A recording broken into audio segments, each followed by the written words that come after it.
Atenção, radialistas de todo o Brasil. É hora de noticiar os fatos que ajudam a construir um novo país. Direto dos estúdios da Empresa Brasil de Comunicação em Brasília, vem aí a Voz do Brasil.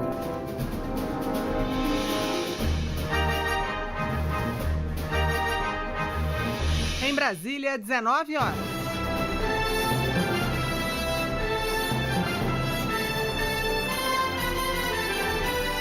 Está no ar a Voz do Brasil. As notícias do governo federal que movimentaram o país no dia de hoje. Boa noite. Boa noite para você que nos acompanha em todo o país. Quarta-feira, 31 de agosto de 2022. Faltam 7 dias para o bicentenário da independência do Brasil. E vamos ao destaque do dia. Desemprego em queda. O número de pessoas desocupadas é o menor desde janeiro de 2016. Márcia Fernandes. Já a quantidade de pessoas trabalhando chegou a 98.700.000, número recorde. Salário mínimo de R$ 1.302 no ano que vem. Valor faz parte da previsão do orçamento de 2023, enviada pelo governo ao Congresso. Gabriela Noronha. O orçamento prevê ainda mais de 105 bilhões de reais para o pagamento do Auxílio Brasil.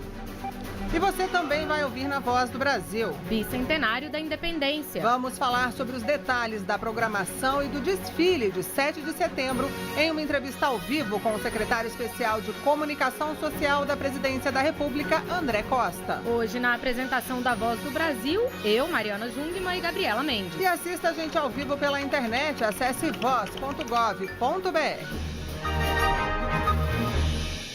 Este ano, o tradicional desfile do 7 de setembro tem uma comemoração mais que especial. É que o Brasil está celebrando o bicentenário da independência. Bom, e quem conta pra gente todos os detalhes da programação é o secretário especial de Comunicação Social da Presidência da República, André Costa, que está aqui ao vivo com a gente no estúdio da Voz do Brasil. Boa noite, secretário. Boa noite, Gabriela. Boa noite, Mariana. É um prazer estar de volta aqui. Secretário, a gente está entrando aí, vai entrar agora no mês de setembro, que é um mês cheio de comemorações, em especial a dos 200 anos da independência do Brasil. E aí a gente queria que o senhor começasse falando, então, por que esse marco é tão importante. 200 anos da nossa independência, eu acho que é uma situação que realmente nós precisávamos comemorar de uma maneira bastante especial. E eu acho que um toque que nós temos esse ano é a possibilidade de retomarmos em praça pública, na nossa esplanada dos ministérios, o nosso tradicional desfile cívico-militar, que por causa da pandemia, ficou prejudicado aí em 2020 e 2021. E, secretário, faltam exatamente 7 dias para o bicentenário, para o nosso 7 de setembro. A Semana da Pátria também vai ter eventos para quem está aqui em Brasília? Nós temos alguns eventos já em acontecimento, por exemplo, a exposição do Coração de Dom Pedro, até um convite especial para as escolas, para todos os brasileiros, mas os alunos em especial. Eu costumo dizer o seguinte: o grito de independência, o ato da independência foi um ato de coragem. Coragem, se a gente for pegar uma etimologia da palavra, é aquilo que surge do coração, um ato que surge do coração. E o coração de Dom Pedro, que pôde nos trazer a independência, está aqui exposto. Nós vamos ter também a exposição das Forças Armadas no Parque da Cidade. Então, vamos ter ali carros de combate, vamos ter uma réplica do novo caça da nossa Força Aérea, estandes da Polícia Militar do Distrito Federal, do Corpo de Bombeiros, das Forças de Segurança em geral. E também na nossa esplanada, a partir do dia 1º, nós teremos aí, vamos chamar, as Luzes da Liberdade. Então, são show de luzes no verde e amarelo que vão estar do topo dos ministérios. Também uma projeção mapeada no Museu Nacional. E, logicamente, no dia 7, coroando tudo isso, o nosso desfile. Bom, ministro, é interessante o senhor falar aí da volta do desfile, justamente esse ano, né? Voltou com tudo justamente na data mais importante, que é a comemoração do bicentenário. Muita gente gosta muito de desfile, fica esperando o momento de ir. Então, eu queria que o senhor desse para a gente aí o horário, que hora vai começar, qual a duração prevista. Tradicionalmente, o presidente da República ele recebe a apresentação da tropa às 8h30. O desfile militar está previsto para começar às 9 horas da manhã e a duração aí até umas 11h30. Então, nós teremos os grupamentos, logicamente, como o desfile é cívico-militar, teremos alunos das escolas de Brasília, teremos também alunos de escolas militares. Esse ano tem uma novidade, né, que durante a pandemia nós tivemos um trabalho especial do agro, e então nós vamos ter um grupamento ali à frente, né, de tratores, representando a Força Brasileira também. Escolhido aí, é lógico que tivemos vários outros profissionais, mas por questões até de logística do desfile vão ter alguns veículos de agro e as forças militares, né? Vamos estar aí no desfile, também o desfile aéreo com as nossas aeronaves. Diversos setores, então, aí da sociedade brasileira vão estar representados no desfile. Isso, a festa ela é cívico-militar, é uma festa que pertence ao povo brasileiro. Esse sentimento de civismo, de amor à pátria, ele precisa estar presente em todos nós.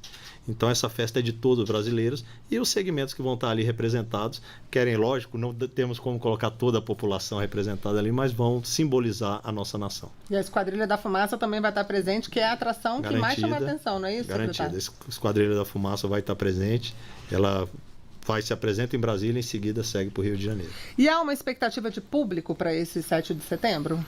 Nós estamos preparados para público sentado, então houve um incremento justamente pela importância dessa data, tá? Em torno de 28 mil pessoas que vão ser acomodadas sentadas, mas espera-se aí 10 vezes mais esse público para ocupar todo o gramado.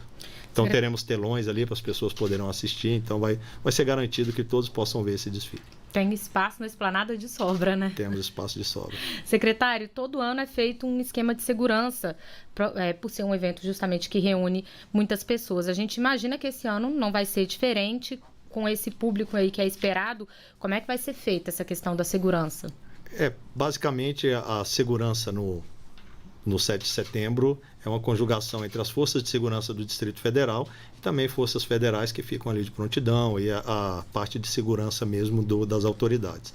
Então vai ser repetido o esquema, deve haver ali sim as cautelas com relação à revista, né, que foram adotadas aí em 2019, e tudo isso a cargo da Polícia Militar do Distrito Federal e Corpo de Bombeiros. E, secretário, existem itens proibidos que as pessoas não vão poder levar no dia? Existem e eles são bem intuitivos, né? Vamos lá, se é uma festa onde vamos estar famílias, crianças, idosos, então determinadas coisas não devem ser trazidas. Por exemplo, armas, de forma nenhuma, seja arma branca, seja arma de fogo, vai haver a revista para isso. Mastros de bandeira, então a bandeira que seja trazida sem nenhum tipo de suporte, a pessoa carrega na mão, coloca ali, meio que veste a bandeira. Vidros, né? Então garrafa de vidro deve ser evitado, não é para ser trazido, senão vai ser solicitado que se desfaça delas. E sprays de toda a natureza, né? Também aqueles apontadores lasers nós não aconselhamos que sejam trazidos, porque eles podem causar aí danos à visão das outras pessoas. Então basicamente são esses os itens proibidos. E onde a gente encontra a divulgação dessa programação, de todos os eventos que vão acontecer? Será desenvolvida agora a ação de comunicação, inclusive aqui na EBC, né, nos jornais da TV Brasil, também nas rádios. Aqui estão previstas entrevistas tanto do ponto de vista do Distrito Federal, das Forças de Segurança, para as TVs locais e também dos órgãos do governo federal. Então vai haver uma ação de comunicação junto aos órgãos de imprensa. Está também previsto uma campanha publicitária, né, sobre os 200 anos, que visa estimular realmente o civismo no nosso povo. Então ela está prevista para entrar no ar já a partir de amanhã. E tem algum site, secretário? O site, nós tivemos aí uma restrição por conta do período eleitoral, mas ele é o gov.br/200 anos. A programação também do Bicentenário no país como um todo, ela pode ser acompanhada no site da Cultura, né? O gov.br/cultura/bicentenário. Eu ia perguntar sobre isso, secretário, porque a gente falou bastante da comemoração aqui em Brasília, né? Porque vai ser o epicentro dessa comemoração, mas a gente vai ter também comemorações em outras regiões do país, né? Sim, basicamente todas aquelas cidades que nos anos anteriores, aí 2019 e anos anteriores, vão se repetir. Então tem Rio de Janeiro, tem São Paulo, então essas cidades todas elas mantêm com as suas unidades militares, com seus desfiles cívicos, da mesma forma como Brasília. É lógico que Brasília, por ser capital da República, tem aí o protagonismo, né? Secretário, para a gente encerrar então essa entrevista sobre o Bicentenário, queria que o senhor desse um recado para quem quer participar do desfile, um convite para quem quer vir, principais orientações. Eu acho que é a hora de cada um de nós, né, celebrar esse sentimento de nação. Ser uma nação independente. Eu vejo em outros países essa data chamada de data nacional, né? Nós temos o 4 de julho nos Estados Unidos, por exemplo. E é preciso que a gente valorize isso mesmo. Nós somos brasileiros. Pertencemos ao Brasil e somos responsáveis pela história do Brasil.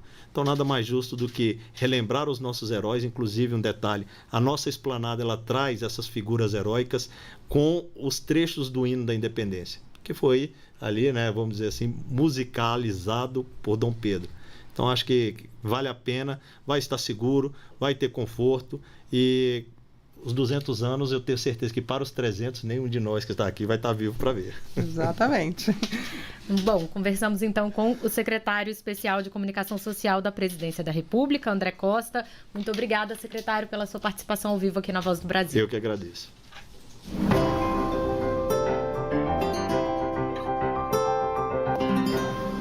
Buscar uma reparação justa e efetiva aos danos causados pelo rompimento da barragem de Mariana, em Minas Gerais, ocorrido em novembro de 2015.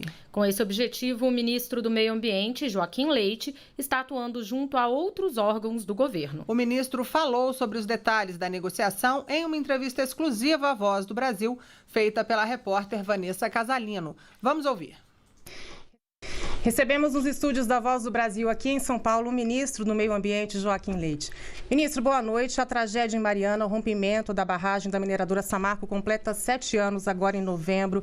Uma situação que trouxe muitos danos à cidade de Mariana. Pergunto o seguinte, quais medidas estão sendo adotadas para amenizar esse problema? Estamos perto de uma solução. Boa noite a todos. Em relação a Mariana, nós estamos negociando uma repactuação para fazer com que se altere a situação daquela região. A economia está totalmente debilitada, ao redor aí dos 700 quilômetros de rio, do Rio Doce que foi afetado, de Mariana até a Foz do Rio, em Linhares, no Espírito Santo. Eu visitei as regiões, nós estamos num momento de repactuação, estamos trabalhando para ela. Nós estamos em via de concluir essa repactuação para trazer valores efetivos e alterar a realidade daquela região. Acho que a gente tem que olhar muito para os atingidos, para os pescadores, para toda a atividade econômica que existia e que foi afetada por essa tragédia e, de alguma forma, fazer aí as reparações necessárias em relação especialmente ao meio ambiente, mas uma compensação monetária relevante para alterar toda essa região e criar uma nova economia na região. Uma das propostas é a criação de um fundo para incentivar o empreendedorismo verde. O que é que isso significa na prática e isso pode significar algum tipo de recomeço para Mariana? Isso, com certeza. A ideia é trazer um fundo empreendedor, um fundo Rio Doce empreendedor. É um fundo que seria tocado pelo BNDES para desenvolver uma nova economia verde na região. Uma economia que vai de pagamento por serviços ambientais, a bioeconomia, a tratamento e reciclagem de lixo, a crédito de carbono, tecnologias de redução de emissão, energias renováveis. Você tem várias atividades econômicas, biometano, hidrogênio verde, tem muita novidade e muito empreendedorismo na linha de uma nova economia verde neutra em emissões. Esse fundo transformaria a região, que começa em Mariana e termina no Espírito Santo, onde você poderia estar utilizando, por exemplo, a água de reuso da própria Samarco, que chega no porto, para transformar isso em hidrogênio verde. Essa água é hidrogênio verde, que a água é a matéria-prima aí para a produção de hidrogênio. Várias atividades poderão ser desenvolvidas com um fundo empreendedor, com juros praticamente zero e com prazo de carência muito maiores do que de mercado. Nós faremos com que essa região que foi atingida se transforme na região mais empreendedora de projetos verdes no Brasil e aí transformando aí a atividade econômica que precisa ser direcionada para para essa economia girar. Nós precisamos fazer com que todas as cidades, todos os municípios afetados por essa tragédia possam se desenvolver numa nova direção, e eu acho que uma atividade econômica verde seria uma boa solução. Ministro, quero perguntar também sobre a reunião do G20, né? Houve uma reunião de ministros do meio ambiente sobre energia e sustentabilidade climática do G20, o senhor participou. Queria saber quais foram os resultados dessa reunião rapidamente. Essa reunião para o Brasil foi boa, foi muito importante. Nós alinhamos com a Indonésia, fui na Indonésia, eu tive a oportunidade de falar com o ministro lá da Indonésia, e nós vamos desenhar uma estrutura de padronizações de crédito de carbono de floresta nativa. Eu acho que a Indonésia tem aí, o Brasil também tem uma característica de aproveitar e poder ser exportador desse crédito. Então, para nós foi bastante importante a gente começar a desenhar esse mercado global. A gente deve fazer ele de forma bilateral, fazer com que ele aconteça, e para isso você precisa de padrão. Um padrão de um produto que seja um padrão de um produto reconhecido internacionalmente, especialmente de floresta nativa. Do outro lado, foi frustrante porque o documento final não foi aprovado, e a maior frustração é que o Brasil cobra ainda dos países desenvolvidos mais recursos, transferência de financiamentos e transferência de tecnologia para a gente criar uma nova economia verde. Tudo isso que a gente fala de uma economia neutra em emissões, ela só vai acontecer se você tiver financiamento robusto para o setor privado, na direção de criar essa nova economia verde. Ministro, muito obrigada por sua presença aqui. Obrigado a todos. A ponte da integração Brasil-Paraguai, que vai ligar Foz do Iguaçu, no Paraná, à cidade paraguaia de Presidente Franco, está com 94% das obras concluídas. E deve ter acesso liberado ainda este ano. O presidente Jair Bolsonaro e o presidente paraguaio Mário Abdo Benítez fizeram hoje uma vistoria nas obras. Bolsonaro destacou que a nova ponte vai facilitar as trocas comerciais entre os dois países. Uma obra pretendida aqui há mais de 50 anos. Começamos em 2019 e vai ajudar muito o nosso relacionamento com o Paraguai, troca de mercadorias, vai desafogar a ponte da amizade. A ponte vai ter 760 metros de extensão e um vão livre de 470 metros, o maior da América do Sul. O investimento total na obra é de 460 milhões de reais, resultado de parceria com a usina hidrelétrica Itaipu Binacional. A taxa de desocupação recuou no Brasil entre os meses de maio e julho. O índice ficou em 9,1%. O total de pessoas desocupadas é o menor desde janeiro de 2016. E o número de pessoas ocupadas chegou a quase 99 milhões, um recorde na série histórica desde 2012. Os dados foram divulgados hoje pelo IBGE. Depois de ficar sem trabalhar por um mês, a vendedora Ângela Souza foi contratada em junho em uma loja de calçados em Brasília. Ângela conta que a nova renda está sendo importante para a família. Eu, como sou uma mãe de família, né, sou casada, tenho 2 filhas, então para mim é viável sempre estar trabalhando. Então, assim, para mim é importantíssimo. Assim como Ângela, nos últimos 3 meses, aumentou o número de pessoas no mercado de trabalho. É o que reflete a Pesquisa Nacional por Amostra de Domicílios, a PNAD contínua, do IBGE. A taxa de desemprego caiu para 9,1% no trimestre de maio a julho deste ano, uma redução de 1,4 ponto percentual em relação ao trimestre de fevereiro a abril.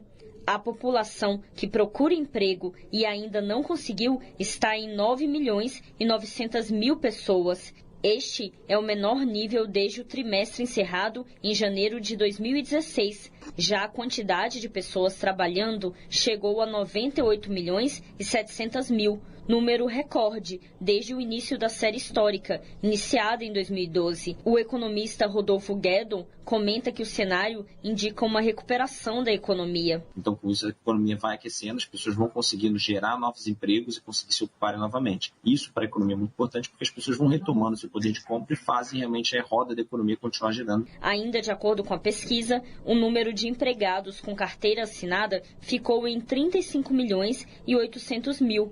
Subiu quase 2% na comparação com o trimestre anterior e 10% na comparação anual. Reportagem Márcia Fernandes.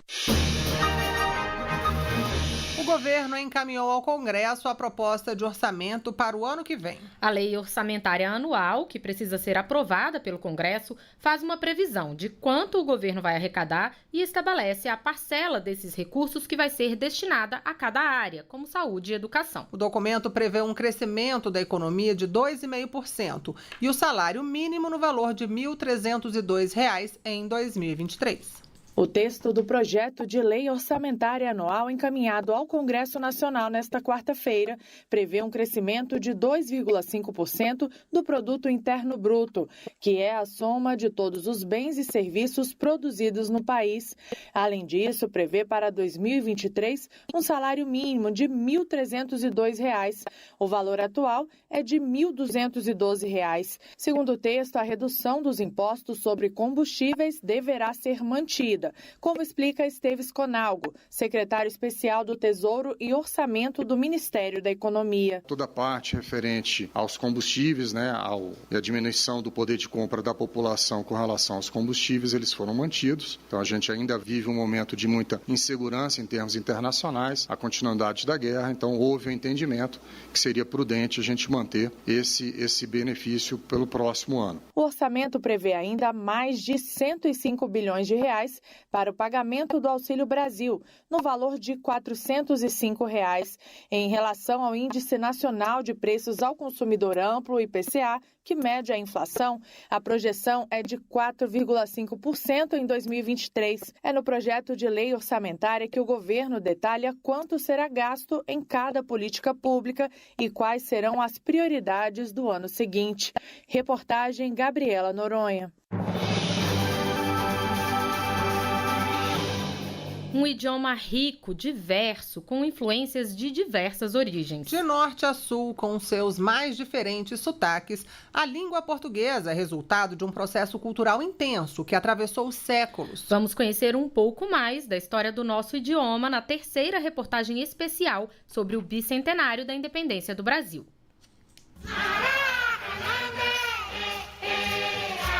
Quando os navegadores portugueses chegaram ao Brasil, os povos indígenas que já estavam por aqui falavam mais de 1000 línguas.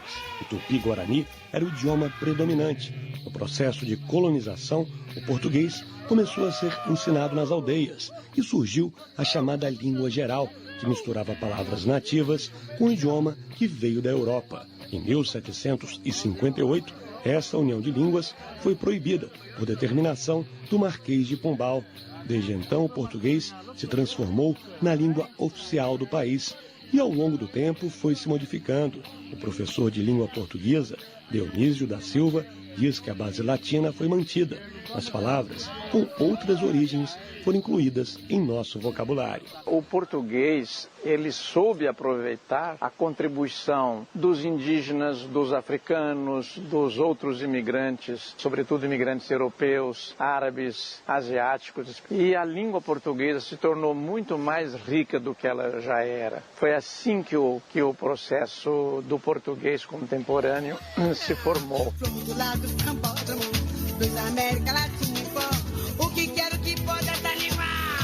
A riqueza, a diversidade e a história do nosso idioma são preservadas pelo Museu da Língua Portuguesa, que fica em São Paulo, cidade que abriga a maior população de falantes da língua portuguesa em todo o mundo. Localizado no histórico edifício da Estação da Luz, o museu abriu ao público pela primeira vez em 2006 e passou por uma grande reforma entregue no ano passado. Isa Ferraz, que é a curadora do museu, diz que o objetivo é valorizar a nossa língua. Que a língua é uma espécie, está no DNA de um povo. Conhecer e valorizar essa língua é conhecer a própria cultura brasileira. A formação do povo brasileiro se dá simultaneamente à formação da língua portuguesa do Brasil e nas suas misturas. Um acordo ortográfico unificou a forma de escrever o português em todas as nações, mas em cada país existem regionalismos e a forma de se expressar é diferente. A língua ganha sotaques e se transforma também na música e na poesia, como no som desse repente do artista Edinaldo Santos, sobre o bicentenário da independência. Nossa independência e o Brasil está vivendo uma livre competência. ciência. Atualmente, o português é o idioma oficial de 9 países, uma comunidade com cerca de 300 milhões de habitantes. Reportagem Maurício de Almeida. Quando Dom Pedro falou independência ou morte, o Brasil se sente livre e ainda muito mais forte.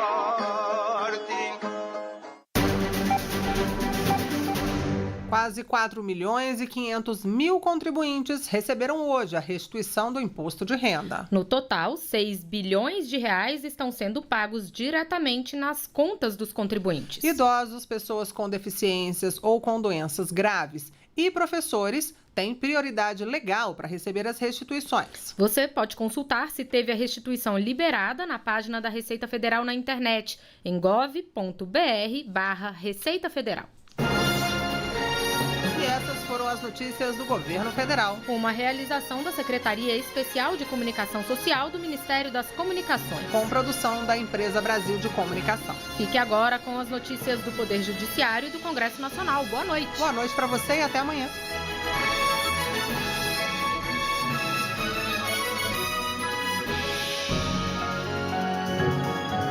A Voz do Brasil. Governo Federal.